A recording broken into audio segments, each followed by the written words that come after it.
మీ జిల్లాకు సంబంధించి అతనే ముఖ్యమంత్రి, మీ ఓటరు ముఖ్యమంత్రి అయినారు. దాని గురించి రేవంత్ రెడ్డి గారి గురించి, రేవంత్ రెడ్డి గారిని నిజంగా ఒక విషయంలో అయితే నేను ప్రశంసిస్తా.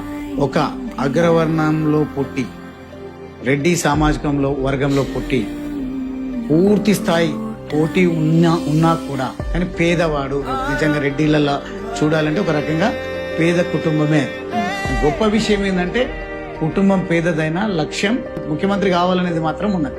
అటువంటి కుటుంబం నుంచి వచ్చి, ఒక పేదరికం నుంచి వచ్చి ఇతరులు పోల్చినప్పుడు ఆయన ఫైనాన్షియల్ గా నథింగ్, కానీ ఇవన్నీ దాటుకుంటూ ముఖ్యమంత్రి కావడం అనేది నిజంగా నీకు నాకు చాలా మందికి ఒక ఇన్స్పిరేషన్.